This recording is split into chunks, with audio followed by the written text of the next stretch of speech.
ভার্সিটির প্রথম দিনেই যে কোনো ছেলের হাতে দাবাং মার্কা চর খেয়ে মান সম্মান খোয়াতে হবে ভাবিনি কখনো। আমি নসীন রোদিলা, পরিবারের ছোট মেয়ে হওয়ায় চর থাপ্পড় নামক বস্তুগুলো আমার কপালে খুব কমই জুটেছে। যেখানে বদ্ধ ঘরে একটা থাপ্পড়ই আমার মুখ চোখ লাল হয়ে ওঠে, সেখানে ভার্সিটির মেন গেটে কোনো ছেলের হাতে থাপ্পড় খেয়ে এভাবে সঙ্গের মতো দাঁড়িয়ে আছি ভাবতেই কান্না পাচ্ছে আমার।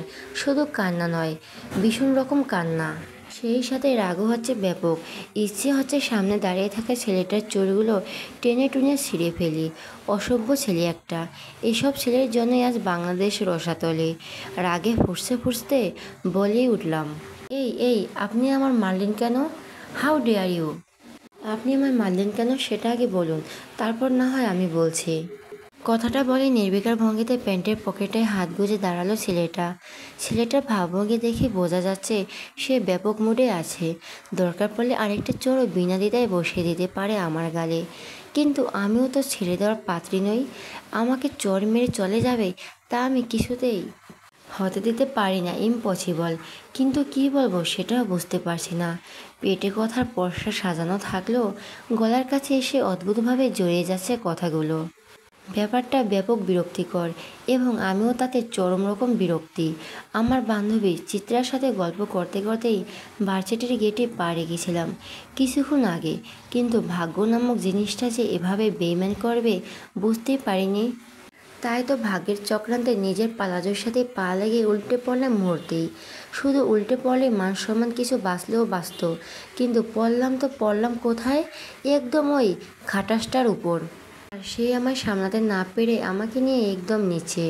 বিনা টিকিটে সবাইকে বাংলা রোমান্স দেখিয়ে উঠে দাঁড়িয়ে ব্যাটাকে দিলাম এক থাপ্পড়। ছেলেটার গালে হাত দিয়ে অবাক চোখে আমার দিকে তাকাতেই আমার হার্টবিট মুহূর্তে হাজার গতিতে ছুটতে লাগলো। চোখগুলো যেন আটকে গেছে ছেলেটার চোখে মুখে। ছেলেটা কি সত্যি এতটা সুন্দর, নাকি আমার কাছে এতটা সুন্দর লাগছে ঠিক বুঝতে পারছি না। তবে এটা ঠিকই বুঝতে পারছি, 18 বছরের রেকর্ড ভেঙে আজ আমিও কারো ওপর ক্রাশড।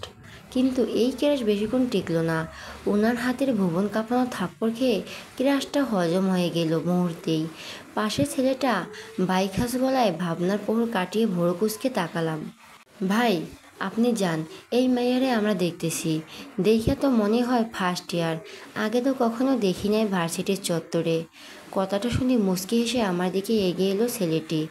হাজার সাহস দেখালো ওনাকে এগিয়ে আসতে দেখে পিছিয়ে গেলাম কয়েক পা। গেটের গায়ে লেগে দাঁড়াইতে এক হাতে পথ আটকে আমার উপর ঝুঁকে পড়লেন উনি। এতক্ষণ বুঝতে পারছি মারাত্মক রকমের ভুল করে ফেলছি আমি। এরা নিশ্চয়ই ভার্সিটির সিনিয়র ভাই।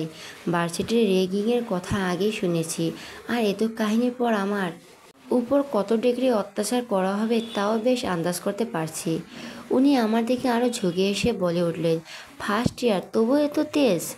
আরও কিছু বলতে যাবেন তার আগে পেছন থেকে একটা ছেলে বলে উঠল, শুভ্র, তোকে প্রিন্সিপাল স্যার ডাকে। কথাটা কানে যেতেই ঘাটটা হালকা বাঁকিয়ে বুড়ো কুসকে বলে উঠল সে, কেন? নবীন বরণে অনুষ্ঠান নিয়ে কিছু বলবে মেবি। ও হ্যাঁ, রাজ্জাক স্যার বলেছিল আমায়। ওকে চল। কথাটা বলে আমার দিকে তাকিয়ে বাম হাতে রাখা সানগ্লাসটা পরতে পরতে একটা ডেবিল মার্কা হাসি দিয়ে বলে উঠলেন, তোমায় তো আমি পরে দেখে নেব, জাস্ট ওয়েট অ্যান্ড ওয়াচ। ক্যান্টিনের এক্ষুনি বসে পা দুলাচ্ছি আর কফি খাচ্ছি। আশেপাশে যে আমায় নিয়ে ফিসফিস হচ্ছে তাও বুঝতে পারছি। এদিকে চিত্রা গাল দুটোকে কলা গাছের মতো ফুলিয়ে অপ মেরে বসে আছে। এমন ভাব করেছে যেন তার শত বিবাহিত জামাই বাসরের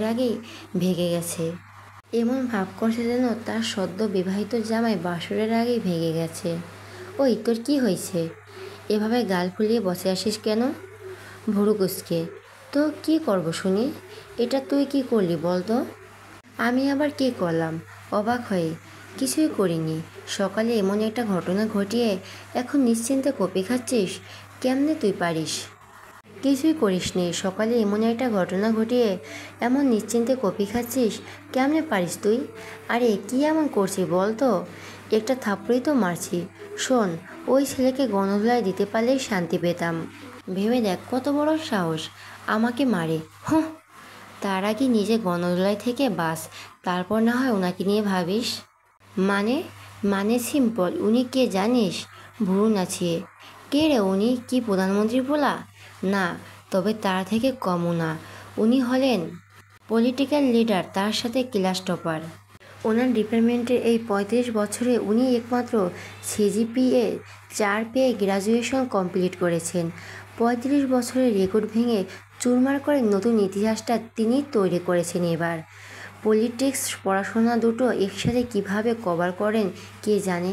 এখন মাস্টার্স করছেন, যে কোনো সময় এই ভার্সিটিতে টিচার হয়ে যেতে পারেন। প্রফেসরদের ফেভারিট স্টুডেন্ট, ছেলেদের ফেভারিট বড় ভাই, আর মেয়েদের ক্রাশ আইকন। বন্ধুদের কথা না হয় বাদে দিলাম। সো এবার বল, গণদোলায় কে খাবে, তুই নাকি সে? দাঁত কেলিয়ে চিত্রার কথায় এবার চিন্তা বাবাজি আমার মাথায় বেশ কড়াকড়িভাবে চড়ে বসলেন।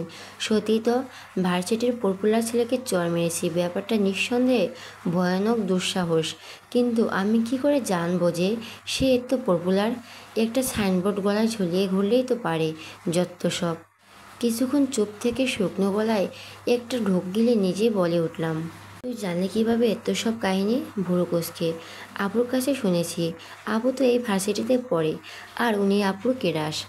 I also crush on him রোদ। আমি চিত্রার দিকে একবার অসহায় দৃষ্টিতে তাকিয়ে খুপে খাওয়ায় মন দিলাম। ঠিক তখনই সেই সাদা বিলাই, আমাদের শ্রদ্ধেয় শুভ্র ভাইয়া এসে চেহারা টেনে ঠিক আমার মুখ বরাবর বসে পড়লেন। তার সাথে আরও 7-8 জন ছেলে মেয়ে ঘিরে বসলো আমাদের। এর মধ্যে 5 জন ছেলে আর 2 জন মেয়ে। এদের হাবভাব দেখেই বোঝা যাচ্ছে এরা আমায় বাস দিতে এসেছে। আমি শুকনো গলায় কয়েকটা ঢোক গিলে চারপাশে তাকাতে লাগলাম। উদ্দেশ্য কোনো ফাঁক ফোকর পেলেই দৌড় লাগাবো, কিন্তু সেটা যে নিতান্তই নিরাশ তা বুঝতে বাকি রইল না আমার। চিত্রার দিকে তাকিয়ে দেখি তার মুখও ফ্যাকাশে হয়ে এসেছে। দেখে বোঝা যাচ্ছে বেচারি ব্যাপক ভয় পেয়েছে। আমি যে কম পেয়েছি তা নয়, কিন্তু এদের কাছে নিজেকে ভয়টাকে কিছুতেই প্রকাশ করতে চাচ্ছি না।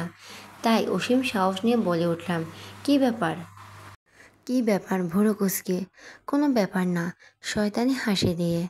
তাহলে আমাদের মতো মাসুম মেয়েদের এভাবে ঘিরে বসেছেন কেন? আমার কথায় সব কয়টা হু হা করে হেসে উঠল। ওদের মতো ফর্সা করে একটা ছেলে বলে উঠল, দোস্ত এরা নাকি মাসুম, তো ওই মাসুম বন্দীদের নিয়ে কি করা যায় বলো তো? বাঁকা হেসে, সাহেল তোর কি মনে হচ্ছে না আমাদের ব্যাপারটা সেলিব্রেট করা দরকার? আমরা যে কতটা লাকি সেটা তো ভার্সিটির সবাইকে জানাতে হবে। 2টা মাসুম ধোয়া তুলসী পাতা মেয়ে তো পেয়ে আমরা ধন্য, কি বলিস? অবভিয়াসলি দোস্ত, আমাদের লাক দেখে আমার এত খুশি লাগছে যে খুশির চোটে আইটেম সং দিতে ইচ্ছে করছে। পাশের ছেলেগুলো চেঁচিয়ে উঠল, তার মানে সাহেল নামক ছেলেটার সাথে তারাও একমত। আমি ব্যাপারটা ঠিক বুঝে উঠতে পারছি না, এরা আমার সাথে ঠিক কী করতে চাইছে এবং কতটুকুই বা করতে চাইছে তা আমার বোধগম্য হচ্ছে না। তবে এটা বুঝতে পারছি ভয়ঙ্কর কিছু একটা ঘটবে আমার সাথে, আর তা এখনই। চিত্রা আমার দিকে অসহায় দৃষ্টিতে তাকিয়ে আছে। ওকে দেখে মনে হচ্ছে সে যে কোনো সময় ভ্যা ভ্যা করে কেঁদে উঠবে। আমি চোখটা সরিয়ে সামনের দিকে তাকালাম। ভয় একটা ছোঁয়াচে রোগ। কারো হাসি দেখলে যেমন হাসি পায়, ঠিক তেমনি কাউকে ভয় পেয়ে কাঁপাকাঁপি করতে দেখলে নিজের মধ্যে একটা কাঁপাকাঁপি ভাব চলে আসে। তাই এই মুহূর্তে চিত্রার দিকে না তাকানোটাই উত্তম বলে আমি মনে করছি। ভাবনা সুতো কেটে পাশের টপ জিন্স পরা মেয়েটার কথা বলে ওঠার চোখ ঘুরিয়ে বাম পাশে তাকালাম। মেয়েটা বেশ গোছালো। বাঙালি মেয়েদের দেখলেই এক অজানা কারণে মনে হয়, না হয়তো শাড়িতেই মেয়েটাকে বেশি সুন্দর লাগবে। কিন্তু আশ্চর্যকর বিষয় হলো এই মেয়েটাকে দেখে আমার তেমন কিছুই মনে হচ্ছে না। মেয়েটাকে দেখে মনে হচ্ছে শাড়ি নয়, এই ড্রেসটাতেই তাকে বেশি মানিয়েছে। এই ড্রেসটা না পরলে যেন মেয়েটাকে মানাতোই না। এটা তার জন্য সর্বোচ্চ পোশাক। মেয়েটা আমার দিকে তাকিয়ে মুচকি হাসি দিয়ে বলে উঠল, শুভ্র তুই আমাদের লিডার, তো আমাদের সামান্য ইচ্ছে পূরণ করবি? না, বেচারা সাহেব আইটেম সং দেখতে চাচ্ছে, সো তোর উচিত ব্যবস্থা করা। দেখ না ছেলেটার মুখটা কি শুকিয়ে গেছে। কথাটা বলে সবাই একসাথে হেসে উঠল। সবাইকে চুপ করার ইশারা করে শুভ্র ভাইয়ের সানগ্লাসটা হলে টেবিলে রেখে শয়তানি হাসি দিয়ে উঠল, অবভিয়াসলি নীলা, তোরা চাইবি আর আমি পূরণ করব না তা কি হয়? তাছাড়া আজ তো গ্র্যান্ড সেলিব্রেশনের দিন। এত ইনোসেন্ট 2টা বাচ্চা পাইছি যারা নাকি গেট দিয়ে ঢুকতেই সিনিয়রের গায়ে হাত তুলে। ভাবা যায় সেলিব্রেশন তো হবেই দোস্ত। কথাগুলো আমার দিকে তাকিয়ে বলেই জোরে চেঁচিয়ে রনি নামে কাউকে ডাকলেন। ওনার এই ডাকেই কেন জানি আমার অন্তরাত্মা কেঁপে উঠল খানিকটা। পরক্ষণই পাশে এসে দাঁড়ালো হ্যাংলা পাতলা একটা ছেলে। জি ভাই, বক্স নিয়ে আয় ফাস্ট। জি ভাই। ছেলেটা যত দ্রুত এসেছিল তার থেকে দ্রুত পায়ে চালালো, যেন এই কাজটা সম্পূর্ণ না করতে পারলে পৃথিবীর ধ্বংস হয়ে যেতে পারে, যা ছেলেটা কিছুতেই হতে দিতে পারে না। আমি চুপচাপ বসে আছি, গলা শুকিয়ে কাঠ। ইচ্ছে করছে ফ্লোরে বসে পা চড়িয়ে কাঁদে। এই ভার্সিটিতে জীবনে যে আমার নরকে পরিণত হবে তা বেশ বুঝতে পারছি আমি। এত কিউট একটা ছেলে যে এত ডেঞ্জারাস হতে পারে কে জানতো। কিছুক্ষণের মধ্যে হ্যাংলা ছেলেটা একটা বিশাল সাউন্ড বক্স এনে পাশের টেবিলের উপর রেখে দিল। শুভ্র ভাইয়ের শরীর টানা দিয়ে চেহারে আরাম করে বসে আমাকে উদ্দেশ্য করে বলে উঠলেন, হেই হোয়াটস ইওর নেম? র র রোদ জড়ানো গলায়। হোয়াট? র র রোদ কারো নাম হয় নাকি? বুড়ো কুচকে। র র রোদ নয় রোদ। মুখ ফুলিয়ে। আমার কথাটা শুনে শুভ্র ভাইয়ার চোখ মুখ কুচকে বলে উঠলেন, হোয়াট? রোদ? হেই গাইজ, শীতের দিনে একে একটু কাছে কাছে রাখতে হবে, তাহলে আর টাকা খরচ করে সোয়েটার কিনতে হবে না, কি বলিস? ওনার কথায় আমার আরও হুহা করে হেসে উঠল। একজন তো বলে উঠল, দোস্ত আমি তো ভাবছি শীতের রাতে একে সাথে করে নিয়ে যাব। আরে রাতে রোদ পাওয়ার ভাগ্য সবার হয় নাকি? এবার আমার চোখ দুটো টলমল করে উঠল। এতটা অপমানিত এই জীবনে কখনো হয়েছে বলে মনে হয় না।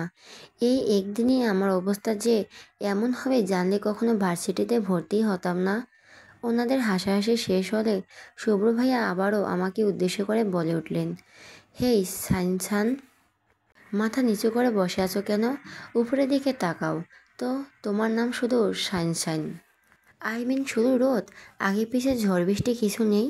আমি কোনো রকম নিজের কান্না আটকে কিছু একটা বলতে যাব, তখনই পাশ থেকে একজন বলে উঠল, দোস্ত জিজ্ঞেস কর তোর নামের আগে পিছে ঠান্ডা বজ্রপাত কিছু আছে নাকি? ওনার কথায় আবারও সবাই এক পত্তন হেসে নিয়ে আমার দিকে প্রশ্ন ছুড়ে দিল, পুরো নাম কি? নৌশিন আহমেদ রোদেলা। মাথা নিচু করে। রোদেলা? টেনে টেনে। Not bet. এনিওয়েজ ঝটপট টেবিলের উপর দাঁড়াই পড়ো, ফার্স্ট ফার্স্ট। আমি অবাক চোখে মাথা তুলে ওনার দিকে তাকিয়ে বলে উঠলাম, কেন? সাথে সাথে আবারও হেসে উঠল সবাই। ডান পাশে বসা লং স্কার্ট পরা মেয়েটা আমার জুড়ি করে রাখা চুলগুলো একটানে খুলে দিয়ে বলে উঠলেন, দোস্ত এই মেয়ের তো দেখি ব্যাপক ইউরোসিটিরে। আমাদের প্রশ্ন করে কি করা যায় একে? আনসার দিয়ে দে। আচ্ছা আমি বলছি, এই যে সানশাইন, তোমাকে এই টেবিলের উপর উঠে আনটাইম সং এর সাথে ডান্স করতে হবে। অ্যাকচুয়ালি আমার ফ্রেন্ডদের আইটেম সং দেখতে ইচ্ছে করছে, সো স্টার্ট করো। শয়তানি হাসি দিয়ে। ওনার কথা শুনে মাথাটা যেন ঘুরে গেল আমার। বলে কি এই ছেলে, পুরো ভার্সিটির সামনে আমি টেবিলের উপর আইটেম সঙে নাচবো নাকি? দেখুন আমি নাচতে পারি না। না পারে সমস্যা নেই, নাচতে নাচতে শিখে যাবে। তাছাড়া তুমি চাইলে আমার পেছনে দাঁড়িয়ে থাকা ছেলেগুলো তোমার সঙ্গ দিতে পারে, কি লাগবে? দেখুন আমি নাচবো না, আর আপনার কথা শুনতে আমি বাধ্য নই। ভার্সিটিতে রেলিং অ্যালাউড নয়। আপনারা বেশি বাড়াবাড়ি করলে আমি বিসি স্যারকে জানাতে বাধ্য হব। আমার কথায় আবারও হেসে উঠল সবাই। তার মধ্যে পাশে বসা আপুটি আমার চুলগুলো শক্ত করে চেপে ধরে মাথাটা একটু তুলে ধরলো। ব্যথায় কুকিয়ে উঠলাম, কিন্তু তাতে মেয়েটার কোনো ভাবান্তর হলো বলে মনে হচ্ছে না, বরং আরও শক্ত করে চেপে ধরে দাঁতে দাঁত চেপে বলে উঠলেন, বেশি স্যার রেগিং হোয়াট এভার, এসব তোমার। আবরাম আহমেদ শুভ্র। এর গায়ে হাত তোলার আগে চিন্তা করা উচিত ছিল খোকে। নাও ইউ আর গন। কথাটা বলে টেবিলে থাকা পানি ভর্তি জগের পানিগুলো ছুঁড়ে মারলেন আমার গায়ে। এমন কিছুর জন্য তৈরি ছিলাম না আমি। জামাটা পুরো ভিজে একাকার। ঠান্ডায় শরীরটা হালকা কেঁপে উঠল। এবার আর নিজেকে কন্ট্রোল করতে পারলাম না। চোখ থেকে ঝরে পড়লে দুফোঁটা জল। তার সাথে চেপে বসলো জেদ। জেদের বসেই করে ফেললাম আরেকটা মারাত্মক ভুল। হাতের কাছে গিলাসের পানিগুলো ছুঁড়ে মারলাম শুভ্র ভাইয়ের মুখে। আমি এমন কিছু করব তা হয়তো চিন্তাই করতে পারিনি কেউ। চিত্রাকে দেখলাম মুখ চেপে ধরে আছে। ওর চশমার উপর দিয়ে বোঝা যাচ্ছে ও কাঁদছে। কয়েক মিনিট পুরো ক্যান্টিন অস্বাভাবিক রকম শান্ত হয়ে গেল, যেন ঝড় আসার পূর্ব নীরবতার চারপাশে। হঠাৎ করে প্রচণ্ড শব্দে চমকে উঠলাম আমি। শরীরটা ভয়ে কুঁচকে গেছে একদম। আবার চোখের সামনে দিকে তাকিয়ে দেখি আমার সামনে টেবিল আর নেই। ওটা ছিটকে পড়ে আছে আমাদের থেকে একটু দূরে, আর শুভ্র ভাইয়ের চোখ মুখ লাল করে দাঁড়িয়ে আছেন। ভয়ে আমার প্রাণ পাখি রীতিমতো উড়াউড়ি শুরু করে দিয়েছে। আমার ভয়টাকে আরও দ্বিগুণ বাড়িয়ে দিয়ে উনি এক হাত আমার চেয়ারে হাতলে রেখে অন্য হাতে গাল চেপে ধরলেন আমার। ওনার লাল লাল চোখগুলোর দিকে তাকানোর সাহস খুঁজে পাচ্ছিলাম না যেন। কি ভয়ঙ্কর দুটি চোখ! উনি গম্ভীর গলায় দাঁতে দাঁত চেপে বলে উঠলেন, হাউ ডেয়ার ইউ! এত সাহস! এতটুকু বলেই আমার শরীরের দিকে তাকালেন উনি। কয়েক সেকেন্ড তাকিয়ে রইলেন একদৃষ্টে, পরক্ষণেই আমায় ছেড়ে দিয়ে ঘুরে দাঁড়ালেন উনি। গায়ের জ্যাকেটটা খুলে আমার উপর ছুঁড়ে ফেলে, কাল ওর ক্লাস নেব কথাটা বলে বন্ধুদের নিয়ে বেরিয়ে গেলেন উনি। চারপাশে সবাই আমার দিকে অদ্ভুতভাবে তাকিয়ে আছে, আর মেয়েরা ফিসফাস করে চলছে। ব্যাপারটা বুঝতে না পেরে নিজের দিকে তাকিয়েই লজ্জায় কুঁকড়ে উঠলাম আমি। পানিতে ভেজা সাদা জামার শরীরের প্রতিটি ভাঁজ স্পষ্ট বোঝা যাচ্ছে। ছি, কি লজ্জার ব্যাপার! তাই তো ছেলেগুলো মুখের লালা ফেলে এভাবে আমার দিকে তাকিয়ে আছে। ভাবতে শরীরটা ঘিন ঘিন করে উঠল। লজ্জায় আর অপমানের চোখ দিয়ে পানি পড়তে লাগলো অনবরত। ঠিক তখনই পাশ থেকে চিত্রা ভাঙা ভাঙা গলায় বলে উঠল, রোদ, জ্যাকেটটা শরীরে জড়িয়ে নে। সবই বোঝা যাচ্ছে খুবই বিচ্ছিরি দেখাচ্ছে। এই জন্যই হয়তো শুভ্র ভাইয়ের জ্যাকেটটা দিয়ে গেল তোকে। আমিও আর কিছু না ভেবে জ্যাকেটটা পরে নিলাম। এছাড়া আর কোনো অপশন আমার কাছে নেই। এই অবস্থায় ভার্সিটির গেট পর্যন্ত যাওয়া মৃত্যু যন্ত্রণার চেয়ে কম কিছু নয়, বরং তার চেয়েও বেশি। জ্যাকেটটা চেন লাগাতে লাগাতে আবারও বলে উঠল চিত্রা, আবারও একই ভুল করলি রোদ। পানি মারা ছিল তো আমার মুখে মারতি, শুভ্র ভাইকে মারতে হলো। এবার কাল যে তোর কী হবে সেটা ভেবেই হাত পা ঠান্ডা হয়ে আসছে আমার। আমিও বুঝতে পারছি আবারও ভয়ানক একটা কাজ করেছি আমি। এর পরিণতি কী হতে পারে ভেবেই গলা শুকিয়ে আসছে বারবার। কোনো রকম মুখ লুকিয়ে বাসায় ঢুকে গেলাম আমি। মার সামনে পড়তে না হয় ভেবে স্বস্তির নিঃশ্বাস পেলাম। মার সামনে পড়লে হাজার প্রশ্ন জর্জরিত হতে হতো আমাকে। গায়ের জ্যাকেট কার? আমার এই অবস্থা কেন? হেন তেন কত কিছু। তারপর সব শুনে শুরু হতো ওনার টেনশন নামক পীড়া, তার সাথে প্রেশার আপ ডাউন, একটা ঝামেলা। মা নামক মানুষগুলি এমনই হয়। এদের টেনশন না করলে পেটের ভাত হজম হয় না।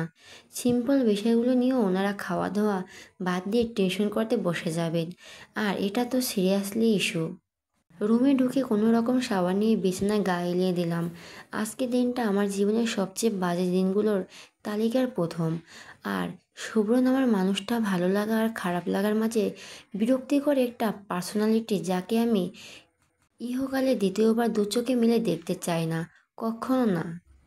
ভার্সিটির গেটে দাঁড়িয়ে আছি, উদ্দেশ্য শুভ্র ভাইকে সরি বলা। হুমায়ুন স্যার একটা কথা বলছেন, দুঃসময়ে কোনো অপমান গায়ে মাখতে নেই। আমিও ঠিক একই কাজ করতে চলছি।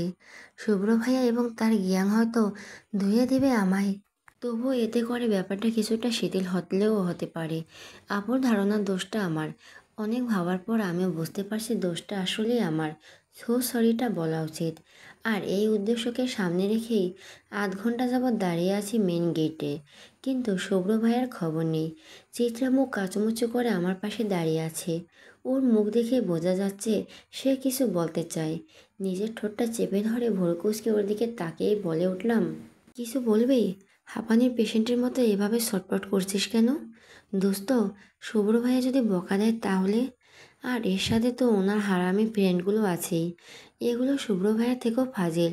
শুভ্র ভাইয়া কখনো মেয়েদের সাথে মিসবিহেভ করে না, তোর সাথেও করতো না আমি শিওর, কিন্তু তুই ওনার গালে চটটা মেরেই ফেসে গেলি। এই শুভ্র ভাইয়ের চশমা, চুপ থাকতো। এ তো ভ্যান ভ্যান করিস না। বকা এমনিও দেবে অমনিও দেবে, সো চিল মার। আমাদের কথার মাঝেই বাইক ছুটিয়ে চলে এলেন শুভ্র ভাইয়া। চিত্রা তো রীতিমতো হাঁ করে তাকিয়ে আছে। আমারও সেই একই অবস্থা। পোলা তো নয় তো আগুনের গোলা রে। মমতাজ আন্টির এই লাইনটা ওনাকে ডেডিকেট করার জন্য হয়তো গিয়েছিলেন। রেড কালার বাইকে ফুল ব্ল্যাক ড্রেস আপে বসে আছেন উনি। মনে হচ্ছে কোনো শোকসভায় এসেছেন। তবে যাই বলি না কেন, ওনাকে যে একদম চকলেট বয় লাগছে তা স্বীকার করতেই আমি বাধ্য। কোনো রকম নিজের চোখটা সরিয়ে নিয়ে আশেপাশে তাকিয়ে দেখি সব মায়েরাই যে যার জায়গায় হ্যাং মেরে দাঁড়িয়ে আছে। মুখে এই সাইজ অনুযায়ী 2-3 কেজি মশা ঢুকিয়ে দেওয়া যাবে অনায়াসে। শুভ্র ভাইয়া পার্কিংয়ের বাইকটা রেখেই চাবিটা পকেটে ঢুকিয়ে ধীর পায়ে আমাদের পাশ কাটিয়ে চলে গেলেন। এমন একটা ভাব যেন আমাদের দেখতেই পায়নি। অ্যাটিটিউড দেখলে বাঁচি না, নিজেকে কি জন আব্রাহাম মনে করে নাকি? যত সব আবুল কোথাকার। এদিকে চিত্রা আমার গুতিয়ে চলছে। ওর গুতাগুতি দেখে মনে হচ্ছে আমার হাতের চামড়াগুলো তুলে ফেলা ওর জীবনের একমাত্র উদ্দেশ্য। বিরক্তি মাখার চাহনি দিয়ে তাকিয়ে বলে উঠলাম, কী সমস্যা তোর? আরে ভাইয়াকে ডাক দে, নয়তো সরি বলবি কেমনে? আমি বললাম, তাই তো। চিত্রাকে নিয়ে হাঁটা দিলাম শুভ্র ভাইয়ের পিছু পিছু। কিছুটা এগিয়ে যেতে চোখে পড়ল শুভ্র ভাই। উনি ওনার এই হারামি বন্ধুদের সাথে দাঁড়িয়ে কিছু একটা নিয়ে হাসছেন। আহা, কি মারাত্মক হাসি! আবারও ক্রাশ খেলাম বলে মনে হচ্ছে। ছেলেরা এত সুন্দর হয় নাকি? যাই হোক, ক্রাশটা মুহূর্তে হজম করে নিলাম। হাজার মেয়ের ক্রাশের প্রেমে পড়ে যাবে না, তাতে ওয়েটিং লিস্টে থাকার চান্স আছে। আর রোদ কখনোই ওয়েটিং লিস্টে থাকতে রাজি নয়। মন এবং প্রাণকে জোর করে বোঝালাম সে আমার ভাই। সে নিয়ে মাথাও ঘামালাম না তেমন। হালকা পায়ে ওনাদের সামনে গিয়ে দাঁড়ালাম। ঠিক তখনই সাহেল ভাইয়া দাঁত কেলিয়ে বলে উঠলেন, আরে সানশাইন নাকি? বাহ দোস্ত, সকাল সকাল বাঁশ খেতে চলে এসেছে রে। শুভ্র ভাইয়ের ডেবিল হাসি দিয়ে কিছু একটা বলতে যাবেন, তার আগে চোখ মুখ হেসে বলে উঠলাম, সরি ভাইয়া। I am extremely sorry. আমার তেমনটি করা উচিত হয়নি। আই ওয়াজ রং। বুঝে উঠতে পারি না, না বুঝে এমনটা করে ফেলছি, সরি ভাইয়া। মাথা নিচু করে সামনে কোনো সাড়া শব্দ না পেয়ে চোখ তুলে তাকালাম। শুভ্র ভাইয়ের শান্ত দৃষ্টিতে তাকিয়ে আছেন। আরও একটা থাপ্পড় দিয়ে বসবেন কি না কে জানে, কিন্তু আমাকে অবাক দিয়ে উনি একটা মিষ্টি হাসি দিয়ে বলে উঠলেন, ইটস ওকে। আমি তো চরম অবাক। কই, কি বলা? আমার সাথে কেউ এমন করলে তাতে আমি জিন্দেগিও মাফ করতে পারতাম না। কি সন্দেহ! আর সে কি না একটা শরীরে কুপোকাত। আমি অবাক চোখে তাকিয়ে আছি। পাশ থেকে নীলি নামের মেয়েটি বলে উঠল, এ তো সহজে মাফ করে দিলেই শুভ্র। তোর এই দয়া দেখে আমার সুসাইড করতে ইচ্ছে করে। তো করে ফেল, মানা করছে কে? তবে নীলি, আগে রুহানকে বিয়ে করার পর সুসাইডটা করলে ভালো হয় না? আমরা তো বিয়ের দাওয়াত আর চল্লিশা দাওয়াত দুটোই খেতে পারি আর কি। কি বলিস শুভ্র? সাহেল ভাইয়ের কথায় মুচকে এসে শুভ্র ভাইয়াও বলে উঠলেন, একদম। তোদের কি মনে হয় আমার বিয়েতে তোদের দাওয়াত দিব? ইম্পসিবল। রোহানকেও বলে দিব যেন সে তোদের অ্যালাউ না করে। দরকার হলে এক্সট্রা গার্ড রাখবো, তবু তোরা অ্যালাউড নস। হুম। কথা বলে চোখ মুখ লাল করে উল্টো পথে হাঁটা দিলেন নীলি আপু। বাকি সবাই ব্যাপারটাকে হেসে উড়িয়ে দিয়ে আমার দিকে ফিরে তাকালেন। কী ব্যাপার, দাঁড়িয়ে আছো কেন? ক্লাসে যাও। আমি মাথা হেলিয়ে সম্মতি জানাতেই, আর হ্যাঁ, দোষ করে সরি বলাটা দোষের কিছু না, বরং দোষটা অন্যের ঘাড়ে চাপিয়ে দেওয়াটা দোষের। I think you can understand. কথাটা বলে বন্ধুদের সাথে চলে গেলেন উনি। আমি ওনার যাওয়ার দিকে তাকিয়ে আছি এক দৃষ্টিতে। এদিকে চিত্রা নন স্টপ ওনার সুনাম করেই যাচ্ছে, কিন্তু কোনো কথাই যেন কানে ঢুকছে না আমার। শুধু অবাক দৃষ্টিতে তাকিয়ে আছে। একটা মানুষের মধ্যে এত ডিফারেন্ট টাইপের অ্যাটিটিউড থাকে কিভাবে? কাল যতটা রাগী শুভ্রকে দেখছি, আজ ততটাই শান্ত শুভ্রকে চোখে পড়ল আমার। জাস্ট আজ চেঞ্জ পারসন। ভার্সিটির লাইব্রেরিতে দাঁড়িয়ে বই দেখছি, হাজারো বইয়ের সমাহার চারদিকে। তার মধ্যে একটি বই সিলেক্ট করলাম পড়ব বলে, কিন্তু হায় নিয়তি, বই ধরে এত টানছে, বাট বইটা আমার হাতে আসছে না। আজিম কারবার কাহিনী কি? বইটা হালকা কাত করে বইয়ের ফাঁক দিয়ে অপর পাশে উঁকি দিতে একটা হাত চোখে পড়ল। সে ব্যক্তিও সেম বই নিতেই যাচ্ছেন। লোকটার চেহারা দেখার অসীম কৌতূহল নিয়ে বইটা ছেড়ে দিয়ে পাশের শাড়ির দিকে ঝুঁকে পড়তেই কপালে কারো ঠোঁটের স্পর্শে পেলাম। চমকে উঠে অপরের দিকে তাকাতে দেখি শুভ্র ভাইয়া। দুজনের চোখ বড় বড় করে তাকিয়ে আছি। ব্যাপারটা যে আনফর্চুনেটলি হয়ে গেছে তা বেশ বুঝতেই পারছি। কিছুক্ষণ ওভাবে থেকে ব্যাপারটা বুঝতে পেরেই দুজন দুদিকে ছিটকে গেলাম। লজ্জায় লাল হয়ে কোনো রকম ব্যাগটা নিয়ে বেরিয়ে এলাম লাইব্রেরি থেকে। কি ভয়ঙ্কর অবস্থা, ভাবতে লজ্জায় মাটিতে মিশে যেতে ইচ্ছে করছে আমার। থ্যাঙ্ক গড কেউ দেখেনি হয়তো কি হতো। চেপে বাড়ি ফিরলাম, হাতে দুটো আইসক্রিম। আজ আর ক্লাসে মনোযোগ বসবে না, তা এত আয়োজন করে বাড়ি ফেরা। মাঝ রাস্তায় এসে একটা মধ্যবয়স্ক লোককে চোখে পড়ল। লোকটিকে দেখে মনে হচ্ছে বেশ দুশ্চিন্তায় আছেন, আর বারবার গাড়ির দিকে তাকাচ্ছেন। হয়তো গাড়িটা নষ্ট হয়ে গেছে। কি মনে করে ওনার কাছাকাছি এসে রিক্সা থামাতে বললাম। লোকটিকে উদ্দেশ্য করে বলে উঠলাম, আঙ্কেল লিফট লাগবে? লোকটি আমার দিকে তাকিয়ে যেন চমকে উঠলেন। কোনো রকম নিজেকে সামনে নিয়ে বলে উঠলাম, অনেক দূরে যেতে হবে রে মা, তোমার রিক্সা হবে না। কেন জানে ওনার মা কথাটা আমার বেশ ভালো লাগলো। বাবা মা ছাড়া আর কারো মুখে মা ডাক শোনার ভাগ্য কখনো হয়নি আমার। আমার জানা মতে মার কোনো ভাই বোন নেই। বাবারও দাদু দিদার একমাত্র সন্তান, আত্মীয় স্বজন বলতে গেলে আমাদের কেউই নেই। যাই হোক, ওনার মুখে মা ডাকটা শুনে রিক্সা থেকে নেমে গেলাম। ড্রাইভারকে উদ্দেশ্য করে বলে উঠলাম, চাচা আপনি রিক্সা নিয়ে চলে যান, একটু সামনে গ্যারেজ আছে, এখানে রিক্সা পাওয়া দুষ্কর। আপনি বরং গ্যারেজ থেকে কাউকে নিয়ে আসুন, ততক্ষণ আমি এখানে ওয়েট করছি। ড্রাইভার লোকটির দিকে তাকিয়ে লোকটি মাথা নেড়ে সম্মতি জানালো, আর সাথে সাথে রিকশায় উঠে গ্যারেজের পথে পাড়ি জমালো সে। আমি মুচকি হাসি দিয়ে ওনার দিকে আইসক্রিম বাড়িয়ে দিয়ে বলে উঠলাম, নিন আইসক্রিম খান। না রে মা, আমি আইসক্রিম খাই না। একটা খেলে কিছু হয় না, নিন তো। উনি কিছু বলতে গিয়েও থেমে গেলেন। আমার হাত থেকে আইসক্রিমটা নিয়ে আমার চোখের দিকে তাকিয়ে বলে উঠলেন, তোমার চেহারাটা একদম আমার ছোট বোনের মতো। তাই নাকি? তাহলে তো দেখতেই হচ্ছে। কোথায় থাকে আপনার বোন? দীর্ঘশ্বাস ফেলে, জানি না। কেন? অবাক হয়ে। প্রায় 28 বছর হতে চলো বাবার সাথে রাগ করে বাড়ি ছেড়েছি। বাবাও খুব রাগে, রাগ করে ত্যায্য করে দিলেন আমায়। চলে আসার সময় বলেছিলেন তার শেষ ইচ্ছে এই জীবনে যেন আমার মুখ আর না দেখতে হয়। তাই আর ফেরা হয়ে ওঠেনি কখনো। বোনটা কোথায় আছে জানি না, তবে যদি চলে আসে সেদিন ওর বিয়ে ছিল। কি কান্না করছিল সেদিন, কলিজার টুকরো ছিল সে। খুব ভালোবাসতাম ওকে, এখনও বাসি। অনেক খুঁজেছি কিন্তু খুঁজে পাইনি ওকে। হয়তো স্বামী সংসার নিয়ে ভালোই আছে। মুচকি হাসি দিয়ে হয়তো দোয়া করি আপনার বোনকে খুব তাড়াতাড়ি খুঁজে পেয়ে যান। আচ্ছা, তোমার নাম কি? রোদেলা। তবে সবাই রোদ বলেই ডাকে, আপনিও রোদ বলেই ডাকতে পারেন। মুচকি হেসে, রোদ সুন্দর নাম, আর তুমি আমায় মামু ডেকেও আমার ভালো লাগবে। আচ্ছা, তোমার মার নাম কি? আম্মুর নাম আরিয়ানা আঞ্জুমান। নামটা শুনে চমকে উঠলেন উনি। আমার দিকে স্থির দৃষ্টিতে তাকিয়ে বলে উঠলেন, ওরে, ওরই নাম তো নানুভাই ডাকতো মাকে, কিন্তু আপনি কি করে জানলেন? আমার কথায় উত্তর না দিয়ে হুট করে জড়িয়ে ধরলেন আমায়। ঘটনা আশঙ্কিতায় আমি হতবাক।